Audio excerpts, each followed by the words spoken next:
நான் தாகித்திருந்தேன், ஏன் என் தாகத்திற்கு தண்ணீரை கொடுக்கவில்லை? நான் உணவுக்கான தேவையில் இருந்தேன், ஏன் எனக்கு உணவை கொடுக்கவில்லை என்று அல்லாஹ் கேட்பான். அந்த அடியான் கேட்பான், நீயா இறைவா, நீயா என்னிடத்திலே உணவை கேட்டாய்? நீயா என்னிடத்திலே தண்ணீரை கேட்டாய்? நீயா என்னிடத்திலே தேவைக்காக வந்தாய்? அப்போது அல்லாஹ் ரப்புல் ஆலமீன் சொல்வான், என் அடியான் ஒருவன் நோயுற்றிருந்தான், அவனை நீ நலம் விசாரிக்க செல்லவில்லை. என் அடியான் ஒருவன் தாகித்திருந்தான், அவனுடைய தாகத்திற்கு நீ தண்ணீரை கொடுக்கவில்லை. என் அடியான் ஒருவன் உணவுக்கு தேவையில் இருந்தான், அவனுக்கு நீ உணவை கொடுக்கவில்லை. அவனை நீ நலம் விசாரித்திருந்தால் என்னை அவனிடத்தில் பார்த்திருப்பாய்.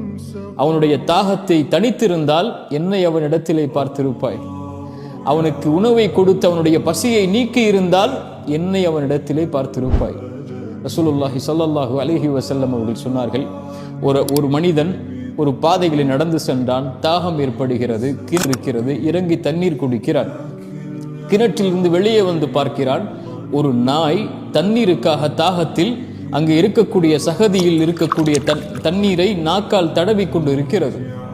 அவன் சொல்லுகிறான், அந்த அடியான், இந்த நாய் எனக்கு ஏற்பட்ட தாகத்தை போன்று அதுவிற்கும் தாகம் ஏற்பட்டிருக்கிறது என்று கூறி மறுபடியும் கிணற்றில் இறங்கி அந்த நாயுடைய தாகத்திற்கு தண்ணீரை கொடுத்து அந்த நாயை திருப்திப்படுத்துகிறான்.